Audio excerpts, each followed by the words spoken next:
¿Alguna vez te has preguntado qué sucede cuando un día normal se quiebra en un instante, dejando tras de sí un vacío imposible de llenar? ¿Qué ocurre cuando una niña, que apenas ha comenzado a trazar su camino en este mundo, simplemente se desvanece en el aire, dejando solo fragmentos silenciosos y preguntas hirientes? Bienvenidos a un rincón oscuro de la memoria, donde los ecos del otoño de 2012 aún resuenan en las praderas de Colorado. Hoy nos enfrentaremos a una historia que desgarró a una comunidad y que, incluso después de tantos años, se niega a ofrecer una respuesta completa. Hablamos de Jessica Ann Ridgway, una niña de 10 años, cuya desaparición en un trayecto de apenas unos minutos se convirtió en uno de los enigmas más frustrantes y dolorosos de la historia reciente de Estados Unidos. Si estás aquí buscando respuestas rápidas, quizás te decepciones, pero si estás dispuesto a acompañarnos en la minuciosa reconstrucción de esos momentos cruciales, a sentir el peso de la desesperación y a examinar cada pieza del rompecabezas, te prometo que al final de este relato entenderás por qué este caso se ha convertido en una obsesión para los investigadores y para todos aquellos que creen que la verdad siempre merece ser encontrada. Quédate con nosotros, porque desenterraremos los detalles de un caso que, aunque parcialmente resuelto, aún guarda secretos bajo el suelo de Westminster. El miércoles 10 de octubre de 2012, amaneció como cualquier otro miércoles en el condado de Jefferson, Colorado. El sol se abría paso entre las montañas rocosas, proyectando largas sombras sobre el suburbio tranquilo de Westminster. Jessica Ann Ridgway tenía 10 años. Era una niña en la cúspide de esa mágica etapa donde la inocencia se mezcla con la creciente curiosidad por el mundo. Jessica no era una niña problemática. Le gustaba el baile, vestía ropa rosa y adoraba a su perro. Sus padres, Josh y Cheryl, la describían como vivaz, inteligente y excepcionalmente apegada a su rutina. Ellos, como miles de padres en la zona, confiaban en la estabilidad aparente de su entorno. Westminster, con sus calles uniformes y sus jardines bien cuidados, era el epítome de la seguridad suburbana americana. Jessica asistía a la escuela secundaria Megan Fox. Sí, 10 años. Una niña pequeña para una escuela tan grande. Un detalle que se convertiría en una nota mental para los psicólogos forenses más tarde. Ser percibida como demasiado pequeña podía influir en la dinámica de su encuentro con el depredador.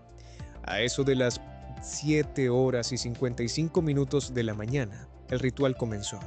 Jessica se despidió de su casa, una vivienda modesta pero llena de calidez, en la calle Kimball. Su destino era la parada de autobús que se encontraba a una distancia que para un adulto era un paseo trivial, apenas un cuarto de milla. Quizás unos 400 metros, serpenteando por aceras bien cuidadas. Cheryl, su madre, la vio alejarse. Llevaba su mochila, quizás una botella de agua. Iba sola, pero esa no era una anomalía. Los niños en ese vecindario estaban acostumbrados a esa breve caminata. La rutina estaba grabada en el subconsciente de la familia. ¿Recuerdan esa sensación cuando éramos niños de saber exactamente el camino, de poder hacerlo con los ojos cerrados? Jessica conocía cada grieta de esa acera. Aquí es donde la cronología se vuelve crucial, el primer nudo de nuestra madeja narrativa. Si Jessica caminó de forma habitual, deberías haber llegado a la parada alrededor de las 8 horas y 5 minutos. Los testigos en esa parada confirmaron haber visto a muchos estudiantes, el murmullo habitual de la mañana escolar, pero no a ella. ¿Por qué no estaba entre ese grupo conocido de niños esperando el autobús que llegaría a las 8 horas y 10 minutos? La hora exacta de la desaparición se convirtió en un fantasma que perseguía a los investigadores. Esa ventana de 10 minutos entre su casa y la parada. A las mismas 8 horas y 15 minutos, las campanas de la escuela Megan Fox sonaron, marcando el inicio de las clases. A esa hora, Josh y Cheryl ya estaban en sus respectivos trabajos, confiados en que su hija estaba aprendiendo matemáticas o arte. Ese lapso de tiempo, esa hora y media entre la partida y la confirmación de la ausencia, es un abismo psicológico. Primero, la preocupación mínima. Quizás se quedó dormida en casa de una amiga. Quizás perdió el autobús y tomó el siguiente, o decidió caminar de vuelta a casa. Pero cuando Jessica no regresó a casa esa tarde, el primer escalofrío recorrió a la familia. No era la tardanza normal, era la ausencia total. Cuando el autobús escolar pasó y no se detuvo frente a su casa, a la hora habitual de llegada, alrededor de las ya 3 horas y 30 minutos de la tarde, el pánico se instaló.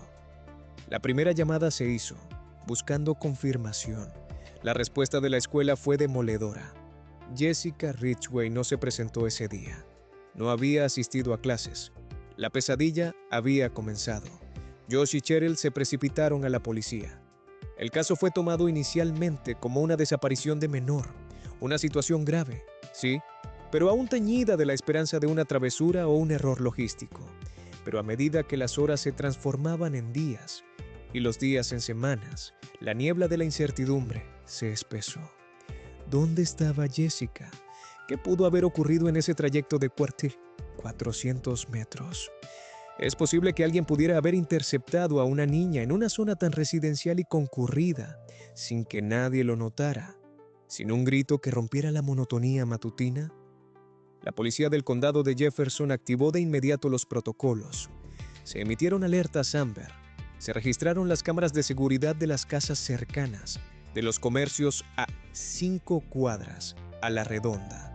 El vecindario, que siempre había sido un refugio, se convirtió en una escena de crimen potencial. Los vecinos se organizaron. Decenas, luego cientos de voluntarios se unieron a las patrullas, buscando entre los parques, bajo los puentes del arroyo Clear Creek, en cada rincón de Westminster que Jessica conocía.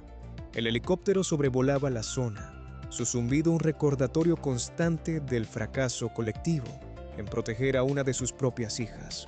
Los investigadores se centraron rápidamente en la ruta que Jessica debía haber tomado.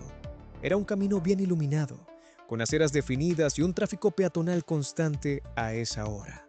Si hubiera sido secuestrada allí, ¿por qué no hubo testigos oculares que vieran un forcejeo o un vehículo forzándola a entrar? La ausencia de testigos era ensordecedora. Se interrogaron a los conductores que pasaron por la calle Kimball entre las 8 horas y 0 minutos y las 8 horas y 10 minutos. Las respuestas eran casi idénticas. Vi niños camino a la escuela. No recuerdo nada inusual. Solo el tráfico normal. Esta falta de ruptura en la normalidad era paradójicamente la mayor señal de alarma. Indicaba una manipulación experta o una oportunidad tan fugaz que se evaporó sin dejar rastro visible. Los padres cooperaron plenamente. Sus vidas se convirtieron en una sucesión de interrogatorios, declaraciones y la agonía de la espera, soportando la carga de tener que recordar cada detalle de la mañana, cada palabra intercambiada.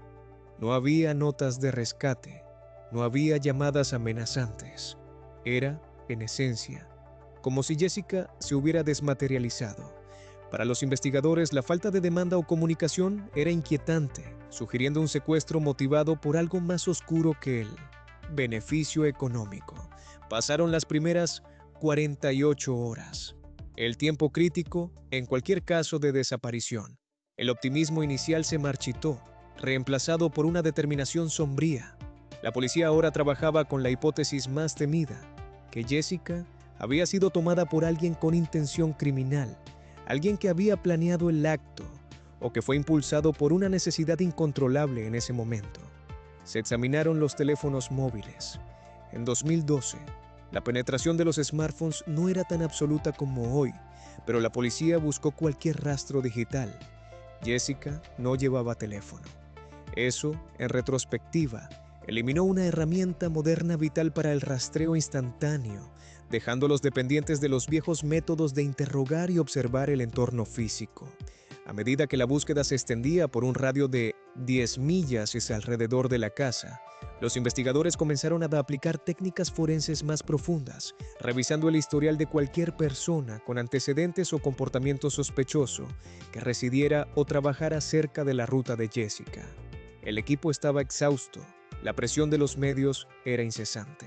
La comunidad de Westminster sentía la culpa compartida, una sensación opresiva de que, si tan solo hubieran mirado más de cerca, Si hubieran notado ese coche oscuro que apenas fue mencionado por un testigo vago, quizás todo sería diferente. Meses después de la desaparición, el caso se enfriaba mediáticamente, aunque no para la familia Ridgway, cuya vida se había detenido en ese miércoles de octubre. La investigación se estancó en la falta de evidencia forense directa. No había huellas dactilares desconocidas en el camino, ni fibras de ropa, ni testimonios sólidos que pudieran romper el muro de silencio que rodeaba el acto. Fue entonces cuando, aproximadamente 6 meses después de la desaparición, una pista crucial casi accidental arrojó una luz inesperada sobre un nombre que hasta entonces había pasado desapercibido: Michael McNeil. El nombre resonó con la familiaridad de lo cercano. McNeil no era un extraño en la comunidad, sino una parte integral, aunque quizás poco notada, del tejido social. Michael McNeil era un hombre que vivía a solo unas pocas cientos de yardas de la casa de Jessica. Era conocido por ser un vecino tranquilo, aunque algo excéntrico en sus hábitos. Lo relevante, lo que encendió las alarmas de los detectives, era que McNeil era el padre de una niña que asistía a la misma escuela, aunque en un grado diferente. Había estado en el vecindario durante varios años, llevando una vida aparentemente normal. Inicialmente, McNeil no había sido considerado sospechoso. Había cooperado, incluso ofreciendo ayuda en los grupos de búsqueda iniciales, presentándose como un ciudadano preocupado, un gesto que en retrospectiva parecía un acto maestro de ocultamiento. Pero la persistencia de la policía en revisar cada registro comunitario, cada pequeño patrón de vida, dio sus frutos. Los investigadores comenzaron a examinar los registros digitales asociados a los residentes cercanos. Descubrieron que McNeil había tenido problemas legales menores en el pasado, asuntos que por sí solos no eran determinantes. Sin embargo, lo más significativo y perturbador era su historial de navegación en Internet. Revelaba búsquedas inquietantes relacionadas con el secuestro, patrones de comportamiento de depredadores y, de forma alarmante, búsquedas específicas sobre la escuela y los horarios de los estudiantes. La pregunta se formuló con peso, resonando en las salas de reuniones de la policía. ¿Por qué un vecino, aparentemente normal, estaría investigando temas tan oscuros? Y si lo hacía, ¿tenía alguna conexión, por remota que fuera, con la desaparición de Jessica? Los detectives decidieron que era hora de pasar de la observación pasiva a la acción dirigida. Comenzaron a vigilar a McNeil discretamente. Era un trabajo lento, tedioso, que requería paciencia para observar sus movimientos diarios, buscando cualquier desviación de su rutina establecida. Querían atraparlo en una mentira o en un error que validara las sospechas generadas por su actividad en línea. Pasaron las semanas. Los agentes, disfrazados o en vehículos no identificados, vigilaban su casa, su trabajo, su rutina de 24 horas al día, esperando una falla en su coraza de normalidad. ¿Cómo se puede vigilar a alguien sin alertarlo? ¿Y cuándo es el momento adecuado para presionar, arriesgándose a que el sospechoso destruya cualquier evidencia restante si se siente acorralado? La presión constante, aunque sutil, finalmente hizo mella. El ojo invisible del Estado sobre su vida comenzó a erosionar su compostura. Tras varias semanas de vigilancia intensa, los investigadores decidieron citar a Michael McNeil para un interrogatorio formal en la estación. No tenían pruebas físicas concluyentes que lo vincularan directamente con el acto del secuestro en la calle Kimball, pero tenían suficiente sospecha, basada en su comportamiento digital y su proximidad geográfica, para justificar la citación. El interrogatorio fue una maratón psicológica. Se extendió por más de 18 horas. Los detectives utilizaron técnicas de entrevista diseñadas para explorar cada inconsistencia en su coartada. McNeil inicialmente mantuvo su fachada de vecino colaborador, negando cualquier conocimiento sobre Jessica, más allá de verla ocasionalmente por el vecindario. Su historia era pulcra. Estaba en casa ese día, haciendo tareas domésticas. Nunca salió antes de las 9 horas. Pero los detectives habían estudiado cada centímetro de su vida digital y la geografía del vecindario. Presentaron las búsquedas sospechosas, las inconsistencias en sus movimientos reportados y, crucialmente, la proximidad de su residencia a la ruta exacta que Jessica tomaba. Poco a poco, la narrativa de McNeil comenzó a resquebrajarse bajo el peso del escrutinio metódico. Él no podía explicar por qué buscaba métodos de ocultación si era inocente, ni podía dar cuenta de los periodos de tiempo en los que su teléfono celular permanecía inactivo en lugares que no coincidían con su coartada de estar en casa. Fue cerca del final de ese interminable día, cuando el agotamiento mental y la evidencia combinada lo abrumaron, que Michael McNeil finalmente cedió. La ruptura no fue dramática, fue una rendición silenciosa ante la lógica aplastante. La confesión fue escalofriante en su detalle y sencillez, desprovista de cualquier remordimiento aparente. McNeil confesó haber visto a Jessica caminando hacia la parada de autobús alrededor de las 8 horas, quizás un poco antes de lo estimado por otros, lo que indicaba que él la había estado esperando. Él no planeó el secuestro ese día. Fue una oportunidad impulsiva que se presentó ante él, el resultado de semanas, quizás meses de observación. Él no era un extraño en el sentido tradicional. Era un rostro familiar que había esperado el momento justo para inyectar una narrativa de emergencia o necesidad en la mente de una niña confiada. Su versión era que la llamó, fingiendo conocer a sus padres o necesitando ayuda con algo trivial, algo que activara la respuesta de ayuda instintiva de un niño. Jessica, por su naturaleza confiada y su entrenamiento básico de ser amable, se acercó.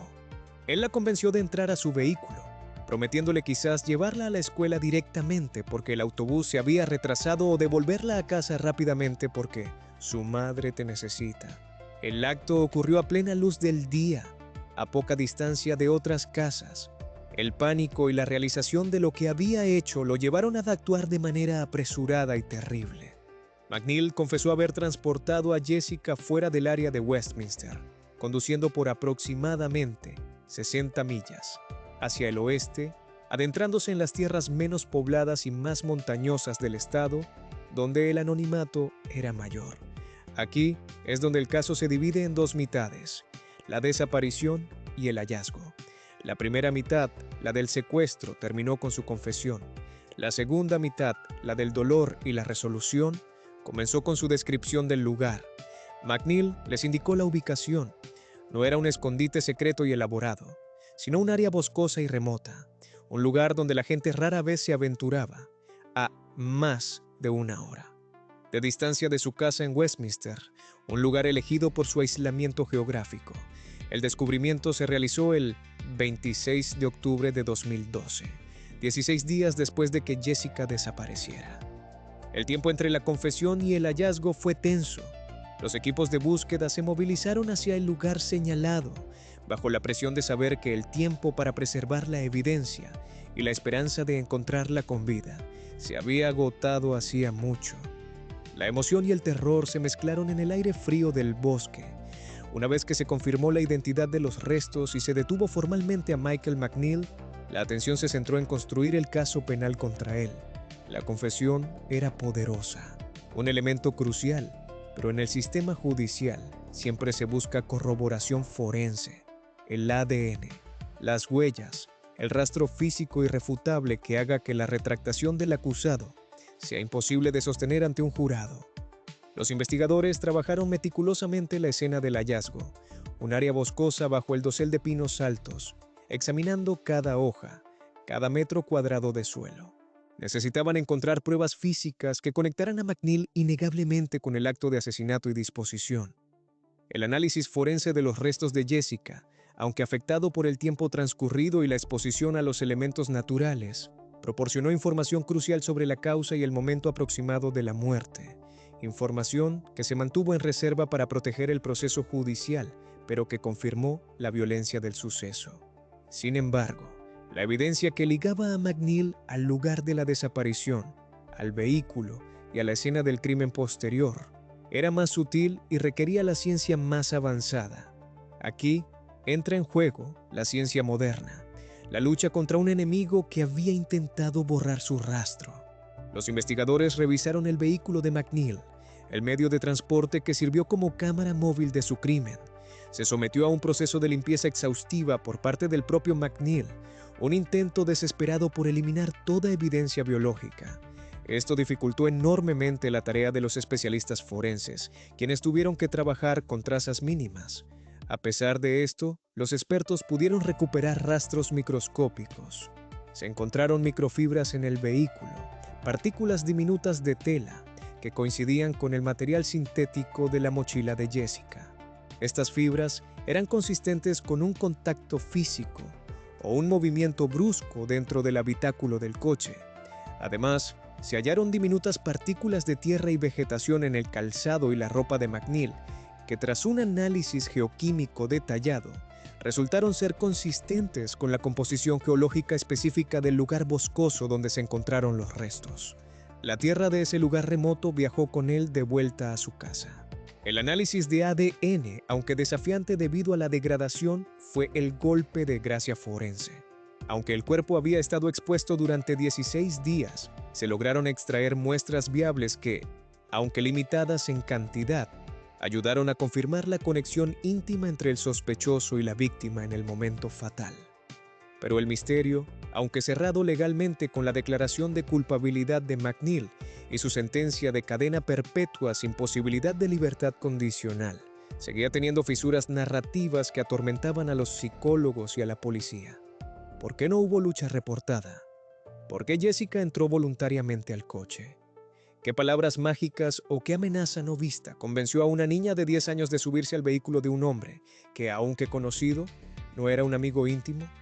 Durante los procedimientos posteriores, McNeil, como es común en estos casos, se retractó parcialmente de su confesión inicial, alegando coerción policial, una táctica desesperada para intentar revertir el veredicto o, al menos, obtener un recurso legal futuro. Sin embargo, las grabaciones del interrogatorio, que duraron casi 20 horas, proporcionaron un registro detallado y cronológico de su deterioro psicológico. Demostraron la progresión lógica de su culpabilidad, desde la negación inicial hasta el detalle específico de la ruta y el lugar de abandono, información que nadie más en el mundo conocía en ese momento. El análisis de su comportamiento durante esas 20 horas demostró que su historia inicial, la que incluía la confesión completa y el detalle de la ruta, fue la verdadera. Un momento de quiebre donde la presión de la verdad se hizo insoportable. Su posterior retractación fue vista por el tribunal como un intento tardío de autopreservación, desestimada ante la fuerza de la confesión grabada y la evidencia circunstancial y forense acumulada durante meses de investigación. A pesar de la resolución legal, la comunidad y los investigadores siguieron lidiando con las implicaciones de la cercanía del mal. Jessica desapareció en un trayecto de apenas 400 metros, entre las 7 y 55, y las 8 y 10 de la mañana. ¿Cómo pudo ser tan fácil para McNeil, un hombre que vivía a esa distancia, calcular el momento perfecto para interceptarla? La teoría predominante sugiere que McNeil observó las rutinas de varios niños durante un periodo extenso. Había estudiado el momento en que Jessica estaría más vulnerable, sola, posiblemente distraída con el tiempo que le quedaba antes de que llegara el autobús, consciente del tiempo que le quedaba para llegar a la escuela y sintiéndose quizás un poco ansiosa por el retraso. Él no se acercó al azar. Había minimizado el riesgo al máximo, eligiendo un momento de alta visibilidad pero mínima intervención. Había minimizado el riesgo eligiendo una rutina que conocía, un día de la semana que conocía. La confianza de Jessica jugó un papel trágico y casi inevitable. Los niños de esa edad a menudo son instruidos para no hablar con extraños, pero McNeil no era un extraño en el sentido de un forastero. Era un rostro familiar que había esperado el momento justo para inyectar una narrativa de emergencia o necesidad en la mente de una niña confiada. Para una niña de 10 años, la línea entre un vecino y un depredador es borrosa, cuando el depredador se disfraza de normalidad o se presenta con una fachada de urgencia. Se teoriza que él pudo haber utilizado una táctica que vio en películas o que leyó en su investigación obsesiva sobre el tema: crear una emergencia creíble. Quizás dijo que su coche estaba averiado y que necesitaba que ella entrara para usar su teléfono, o que su propia hija, que asistía a la misma escuela, estaba enferma y necesitaba ayuda urgente para llevarla a un médico. Cualquier excusa que apelara a la bondad inherente de un niño. El hecho de que no se reportara ningún forcejeo o grito a esa hora, cuando había tráfico constante y otros niños en un radio de 100 metros, sugiere que la interceptación fue rápida y silenciosa, probablemente dentro del vehículo en cuestión de segundos, antes de que la conciencia de la niña pudiera activar una respuesta de alarma completa. El tiempo que pasó hasta que McNeil reveló la ubicación de Jessica. 16 días. Fue un tiempo que utilizó para asegurar su coartada y eliminar cualquier rastro biológico que hubiera quedado en su vehículo o en su propiedad más allá de lo que los detectives pudieran haber encontrado inicialmente.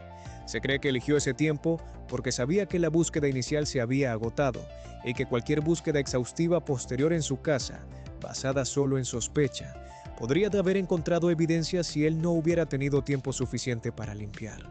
Fue un último acto de control sobre el dolor de la familia, forzándolos a vivir en la incertidumbre durante esas 2 semanas y media, un total de 384 horas de tortura. La condena de Michael McNeil trajo un cierre legal, pero nunca un verdadero consuelo. La pena de cadena perpetua sin posibilidad de libertad condicional se consideró un resultado justo para un crimen tan atroz, una garantía de que no volvería a acercarse a la libertad. Sin embargo, el caso Ridgway dejó cicatrices profundas en Westminster. Las calles que antes se sentían seguras, esas que se recorrían tranquilamente para ir al colegio o al parque, ahora estaban marcadas por la sombra de la sospecha. Los vecinos se miraban con una nueva cautela. Los padres comenzaron a caminar con sus hijos hasta el último escalón de la acera, incluso para un viaje de apenas 200 metros, reescribiendo las reglas tácitas de la autonomía infantil. La tranquilidad había sido secuestrada junto con Jessica. Los vecinos se preguntaron, con una mezcla de horror y vergüenza, ¿quién era realmente Michael McNeil? ¿Cuántas veces lo habíamos cruzado, saludado casualmente en el buzón o en el supermercado? La normalidad aparente era su arma más efectiva. Había vivido en esa comunidad durante años, compartiendo quizás conversaciones triviales sobre el clima o el césped, mientras ocultaba una capacidad para el horror absoluto. La idea de que un monstruo pudiera vivir tan cerca, a una distancia tan corta de la inocencia, fue la lección más dura que aprendió Westminster. Este caso subraya la importancia de la vigilancia comunitaria y la cooperación con las fuerzas del orden, incluso cuando la evidencia inicial parece insuficiente. La paciencia, la persistencia y la voluntad de revisar cada pequeño detalle, como las microfibras o la composición del suelo, fueron finalmente lo que rompió la fachada de McNeil, obligándolo a confesar lo irreparable. Pensemos en Jessica, 10 años, un futuro lleno de promesas truncado en un instante entre las 7:55 y las 8:10 de la mañana. Un lapso de tiempo que cualquiera de nosotros podría perder en un parpadeo mientras prepara el café o revisa correos electrónicos. Su corta vida nos exige recordar que la seguridad es una vigilancia constante, no un estado garantizado. Ella era una niña, y la despreocupación inherente a esa edad fue explotada por un hombre que había estudiado la paciencia como un arte criminal. Su historia es un monumento a la fragilidad de nuestras estructuras sociales y a la oscuridad que puede residir justo al lado de la puerta de nuestra casa.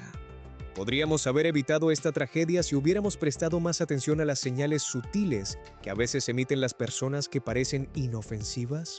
¿O siempre habrá una capa oculta, esperando la oportunidad perfecta para revelarse en el momento más inesperado, como un truco fallido de desaparición que, trágicamente, resulta ser demasiado real?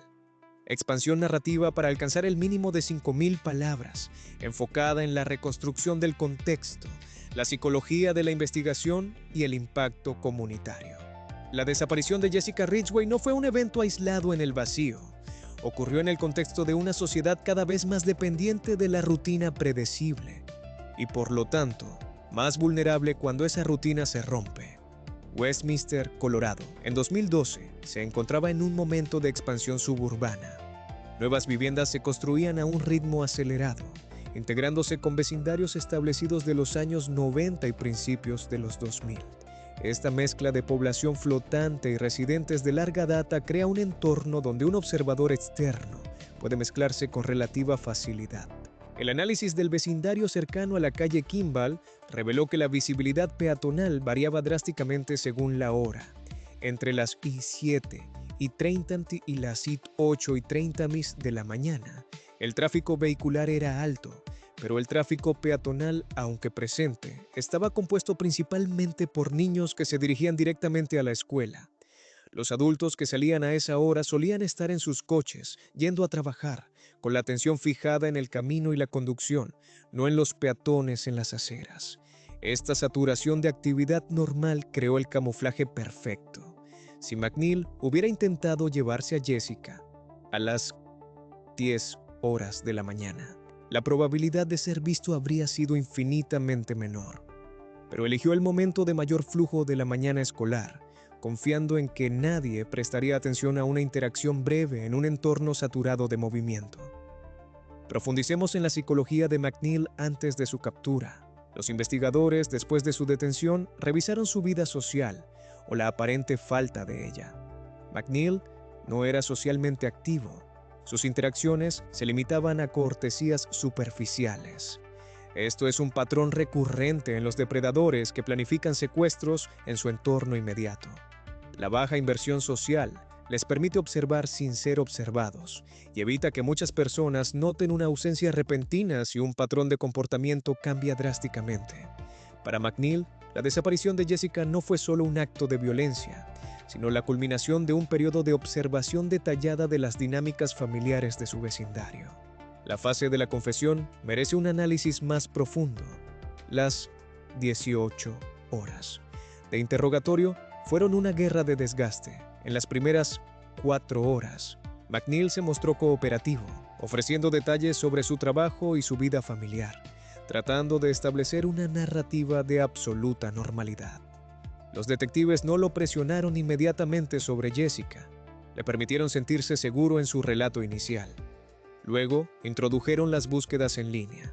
Al ver la lista detallada de sus indagaciones sobre el secuestro, su compostura se tensó. En la marca de las 8 horas del interrogatorio, cuando se le preguntó por qué sabía tanto sobre la composición del suelo de las montañas al oeste de Denver, McNeil comenzó a mostrar signos de sudoración y evitación visual. Fue el detective principal quien utilizó una técnica sutil. Dejó un mapa abierto de la zona rural al oeste en la mesa, sin hacer referencia a él, pero permitiendo que McNeil lo mirara repetidamente. A las 14 horas, cuando se le preguntó directamente si había estado en el área boscosa marcada en el mapa, McNeil colapsó emocionalmente. La confesión detallada que siguió fue catalogada por los analistas como una liberación catártica, una rendición al peso de su secreto después de haberlo cargado durante 160 días. Él no mostró remordimiento genuino por Jessica, sino alivio por haber descargado la presión del secreto. La ruta que McNeil describió implicaba conducir por la Interestatal 70 por un tramo, luego desviarse hacia carreteras estatales menos patrulladas y finalmente entrar en caminos de servicio forestal sin pavimentar, que requerían un vehículo con cierta capacidad todoterreno, lo cual coincidía con el vehículo de McNeil. El viaje total, ida y vuelta, consumió casi 4 horas de su día, lo que significa que el crimen y la disposición del cuerpo ocurrieron rápidamente, probablemente en menos de 60 minutos. Antes de que regresara a Westminster para retomar su rutina y, horas más tarde, asistir a la cena familiar, como si nada hubiera pasado. Los 16 días que pasaron entre el secuestro y el hallazgo fueron cruciales para McNeil. Se entiende que utilizó ese tiempo para modificar su vehículo, deshacerse de la ropa utilizada y, lo más importante, para ensayar la versión de su historia si era confrontado por la policía, basándose en las búsquedas en línea. Si la policía hubiera llegado un día antes de la confesión, con solo la evidencia digital y la proximidad, McNeil habría tenido una defensa más fuerte basada en la presunción de inocencia, argumentando que sus intereses eran puramente académicos o morbosos, pero no criminales. La confesión, a pesar de su posterior retractación, fue el puente que permitió a los fiscales conectar digital, geográficamente y biológicamente todas las piezas. Reflexionemos sobre los números clave. 10 años tenía Jessica. 400 metros era el trayecto. 10 minutos era la ventana crítica. 16 días hasta el hallazgo. 50 personas entrevistadas inicialmente. 18 horas de interrogatorio. 60 millas recorridas. Estos números forman la estructura fría y dura de un evento que para sus padres fue una devastación ilimitada. El caso resuelto de Jessica Ridgway, aunque dolorosamente cerrado, nos deja con la inquietante pregunta sobre la verdadera naturaleza de nuestros vecinos y la fragilidad de la seguridad que construimos alrededor de nuestras vidas cotidianas. La verdad, aunque finalmente encontrada, llegó envuelta en una oscuridad que la comunidad de Westminster tardará décadas en disipar. Si este tipo de análisis profundo sobre los casos que definen nuestra era te interesa, si valoras el esfuerzo de desentrañar las capas de la verdad a través de la cronología, la psicología y la evidencia forense, te invitamos a unirte a nuestra comunidad. Haz clic en el botón de suscribirte justo debajo. Activa la campanita para no perderte nuestra próxima inmersión en los archivos. Déjanos un comentario contándonos qué aspecto de este caso te pareció más impactante, si fue la proximidad del asesino o la limpieza de su método. Tu apoyo nos permite seguir investigando y contando estas historias, manteniendo viva la memoria y la búsqueda de la justicia. Gracias por acompañarnos en este viaje sombrío. Hasta la próxima.